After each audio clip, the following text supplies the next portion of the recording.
Kepolisian sebagai aparatur penegak hukum dimanapun harusnya bisa melindungi hak-hak hukum seseorang yang menjadi korban tindak kejahatan. Karena setiap warga negara hak-haknya dilindungi secara hukum. Namun, apa jadinya jika ada seorang korban yang melapor dan menuntut pelindungan hukum kepada pihak kepolisian, malah laporannya tidak dipercaya polisi.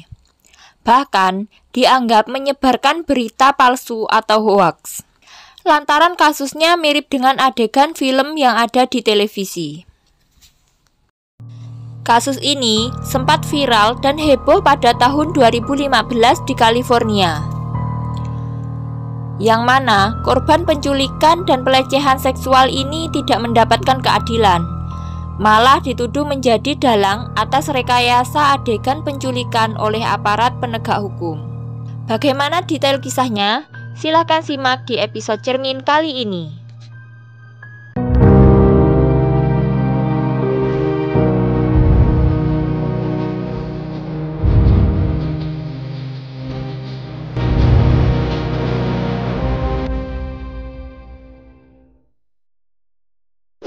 Silahkan subscribe jika kalian suka dengan konten-konten di channel ini. Terima kasih.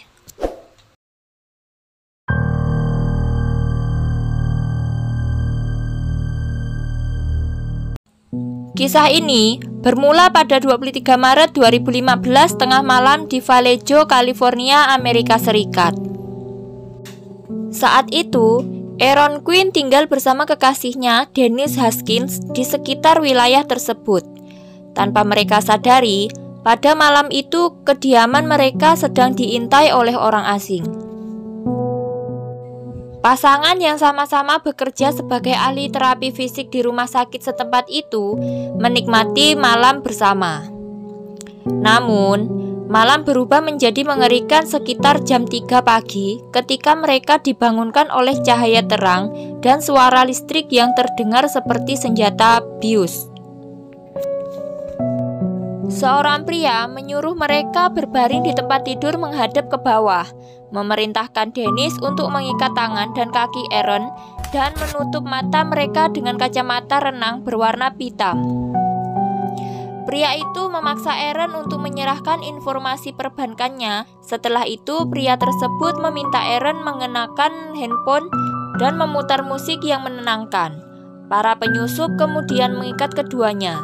Selain itu, mereka dipaksa meminum obat penenang dan dikurung di dalam lemari. Aksi pembobolan ini kemudian diakhiri dengan diculiknya Dennis. Ia dimasukkan ke dalam bagasi mobil. Kemudian, penyusup itu membawa Dennis ke kediamannya di Salt Lake Tahoe. Selama pembobolan berakhir, Aaron Quinn tak sadarkan diri selama beberapa jam sebelum akhirnya terbangun pada keesokan harinya. Ia mendapat ancaman dari penculik dan harus mengirim uang tebusan sebanyak $17.000 dan tidak boleh memberitahu kejadian ini kepada polisi. Setelah beberapa jam berpikir, Aaron memutuskan untuk melapor kepada polisi.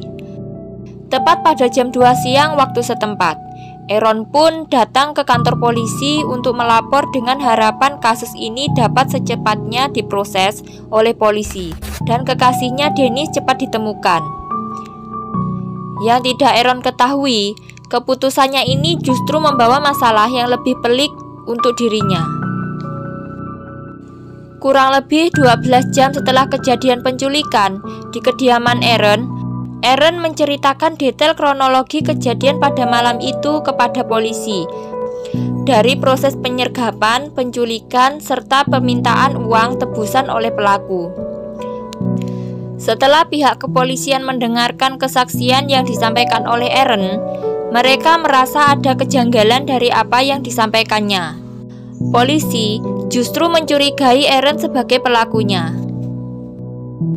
Polisi pun kemudian memutuskan untuk memeriksa Aaron lebih lanjut. Aaron pun diinterogasi selama 18 jam. Bukannya pembelaan polisi yang didapat, akan tetapi Aaron dianggap mengarang cerita. Polisi terus menyerang Aaron dengan pertanyaan dan membuat asumsi seolah Dennis sudah meninggal dan Aaron adalah pelaku eksekutornya. Aaron pun merasa saat ini dia malah dipojokkan oleh polisi.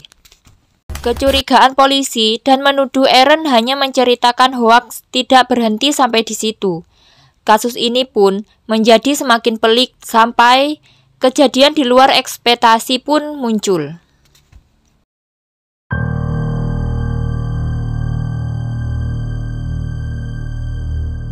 Pada tanggal 25 Maret 2015, keluarga mereka berdua termasuk Aaron dan kepolisian setempat dihebohkan dengan kejadian aneh. Yang mana secara tiba-tiba Dennis pulang ke rumah orang tuanya. Yang pastinya kejadian ini membuat heran keluarga dan pihak kepolisian. Berdasarkan laporan Aaron, seharusnya Dennis masih diculik dan masih berada di tangan si penculik. Karena pada saat itu, Aaron dan keluarganya masih belum mengirimkan uang tebusan sesuai keinginan si penculik. Tapi, kok bisa Dennis pulang dengan selamat? Kejadian ini pun terekam jelas di kamera CCTV tempat di mana Dennis pulang. Hal ini semakin memperkuat kecurigaan polisi terhadap pasangan tersebut. Tepat pada hari pembebasan Dennis, juru pembicara kepolisian Vallejo, Letnan Kenny Park, mengatakan pada konferensi pers dan halayak ramai bahwa polisi yakin pasangan tersebut telah mengarang semuanya. Dia pun juga mengatakan, Tuan Aaron dan Nona Dennis telah menyita sumber daya perhatian dari kepolisian dan mengalihkan fokus terhadap mereka yang menjadi korban, serta meyakinkan kepolisian dan membuat bahwa seolah-olah kejadian mengerikan di malam itu memang ada. Kepolisian pun mengaitkan kasus ini mirip dengan adegan di film Gone Girl. Mendengar tuduhan-tuduhan kepolisian terhadap Aaron dan Dennis, mereka pun tidak tinggal diam. Doug Rappaport pun ditunjuk untuk menjadi pengacara mereka dalam menangani kasus ini. Selain itu, kasus ini pun sampai ke penanganan FBI untuk mencari fakta sebenarnya atas kasus ini. Seorang agen FBI pun ditunjuk untuk mewawancarai Dennis dan memintanya untuk menceritakan apa yang terjadi padanya selama masa penculikan. Selama 48 jam terakhir, saya menjalani hidup detik demi detik, mencoba untuk bertahan hidup, katanya. Saya tidak mungkin berpikir, jika saya lolos hidup-hidup, saya harus benar-benar meyakinkan semua ini dapat dipercaya. Pengacara Dennis, Doug Rappaport, mengatakan bahwa keesokan harinya, setelah agen FBI mewawancarai Dennis, agen tersebut mengungkapkan keraguan kepada Rappaport soal apakah kliennya mengatakan yang sebenarnya. 99% certain that she was lying. Rappaport mengeklaim agen ini menyebut secara jelas bahwa kasus ini mirip seperti adegan film Gone Girl. Bagaimana mungkin aparat penegak hukum yang tugasnya menyelidiki kejahatan malah berpikir bahwa ini seperti film yang dibintangi Ben Affleck? Itu kan kejadian di film Hollywood, sedangkan ini adalah kehidupan nyata, kata Rappaport. Dia sangat yakin bahwa kliennya benar. Ini disebut bias konfirmasi. Film yang dirilis tahun 2014 itu berkisah tentang perempuan yang hilang secara misterius, yang mana hal tersebut merupakan rekayasa si perempuan untuk menjebak pasangannya. Pasangannya pun menjadi tertuduh pada perkara itu. Hak istimewa diberikan kepada si perempuan ketika penculikannya dianggap nyata. Dalam kasus Dennis yang sebenarnya, penculikannya justru tidak dianggap nyata, meskipun cobaan berat itu sungguh-sungguh terjadi padanya. Pada saat itu, FBI belum merilis rekaman wawancara tersebut. BBC Culture sempat menghubungi FBI untuk memberikan komentar, namun mereka menolak memberikan tanggapan. Akibat pernyataan dari polisi, Berminggu-minggu setelahnya, pers memuat klaim berita hoaks yang dituduhkan pada Aaron dan Dennis. Kejadian ini terjadi pada Maret 2015, sedangkan film Gone Girl dirilis pada Oktober 2014, sehingga ingatan khalayak pada film Gone Girl masih sangat segar. Media ABC menulis di headline surat kabar, dugaan penculikan Dennis Haskins, apa yang kita ketahui tentang kasus Gone Girl, California. Sementara di Inggris, surat kabar Metro melaporkan kecurigaan pihak berwenang yang salah. Gone Girl di kehidupan nyata merekayasa penculikannya sendiri, kata polisi.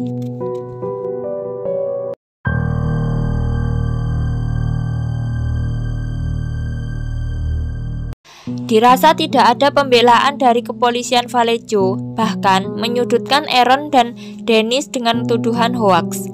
Akhirnya kedua pasangan tersebut melaporkan kasusnya ke kepolisian Dublin 3 bulan kemudian, tepatnya pada bulan Juni 2015. Dennis dan pacarnya, Aaron, kembali memberikan cerita yang sama tentang malam itu. Kasus ini pun kemudian diambil alih oleh kepolisian Dublin. Berbeda dengan kepolisian Vallejo, kepolisian Dublin langsung turun tangan, bahkan melibatkan detektif untuk menyelidiki kasus ini. Detektif Misty Karausu pun ditunjuk untuk menyelidiki kasus ini. Berdasarkan keterangan dan kesaksian dari korban, dilakukanlah penyelidikan yang lebih mendalam, dan hasilnya penyelidikan kepolisian dan detektif Dublin pun mengarah ke seseorang yang diduga sebagai pelaku atau dalang dari kasus ini. I just had to figure out where these other crimes occurred.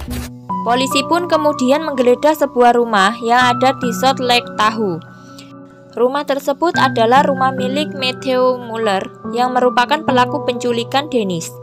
Polisi kemudian menemukan bukti-bukti penculikan. Salah satunya adalah bukti rekaman pelecehan seksual yang dilakukan Muller terhadap Dennis. Diketahui, Matthew Muller adalah seorang lulusan dari Universitas Harvard dan juga dia merupakan mantan marinir AS. Jadi, bisa disimpulkan bahwa Muller bukanlah orang dari kalangan biasa.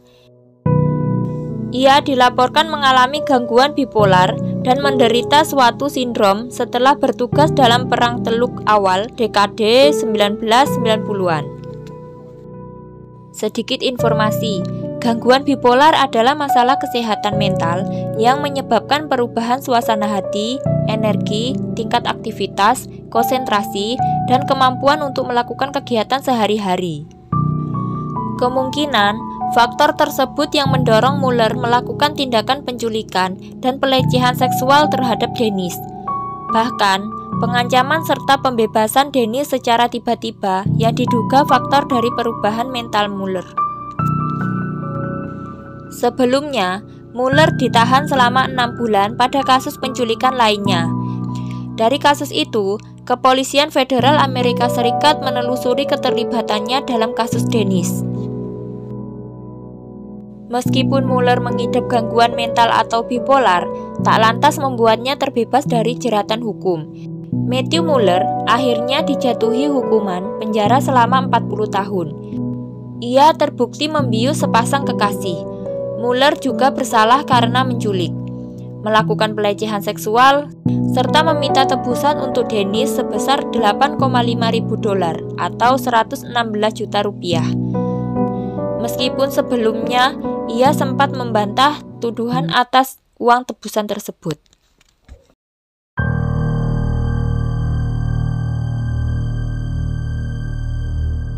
Jika menurut kalian kasus ini selesai dengan terungkapnya kebenaran yang berakhir dengan dipenjaranya Matthew Muller, berarti kalian salah. Kasus ini malah menciptakan plot twist yang sangat tak terduga. Jadi, setahun setelah kejadian penculikan Dennis, tepatnya pada Maret 2016, sepasang kekasih yang menjadi korban yaitu Aaron dan Dennis mengajukan gugatan terhadap kota Vallejo dan departemen kepolisiannya. Gugatan itu menyebut polisi telah melakukan serangan terhadap 2 korban pembobolan rumah, penculikan dan pemerkosaan, serta menuduh korban memalsukan kejahatan yang tidak mereka lakukan. Up next, Denise and Aaron still under a cloud of suspicion. Aaron dan Denise pun kemudian menuntut ganti rugi kepada pemerintah setempat atas dasar pencemaran nama baik, serta kepolisian yang dinilai tidak kompeten dalam penanganan kasus ini. Pemerintah pun akhirnya setuju untuk membayar ganti rugi sebesar 2,5 juta dolar atau setara dengan 40 miliar rupiah. Akan tetapi, tidak ada konferensi pers, permintaan maaf di hadapan publik, seperti yang pernah dilakukan sebelumnya ketika pemberitaan tuduhan hoaks terhadap sepasang kekasih tersebut. Hingga pada tahun 2021, polisi Vallejo akhirnya meminta maaf atas perbuatan mereka kepada pasangan tersebut melalui stasiun televisi ABC7. Namun, petugas polisi yang terlibat dalam kasus ini tidak ada yang didisiplinkan. Hal ini dilakukan usai Aaron dan Denise kembali mengangkat cerita pengalaman mereka lewat sebuah buku. Cerita ini kembali diangkat oleh Netflix lewat serial dokumenter American Nightmare yang tayang sejak 17 Januari 2024. Namun, yang disorot pada film American Nightmare adalah bahwa penegak hukum tidak boleh menggunakan film sebagai dasar interogasi. Dugaan yang memunculkan bias konfirmasi akan melanggengkan trauma terhadap perempuan yang menjadi korban. Nah, seperti itulah kasus yang terjadi pada sepasang kekasih, Aaron Quinn dan Denise Huskins, yang mana kasusnya dikait-kaitkan dengan adegan sebuah film. Sekian dulu episode Cermin kali ini, dan sampai jumpa lagi di episode Cermin selanjutnya.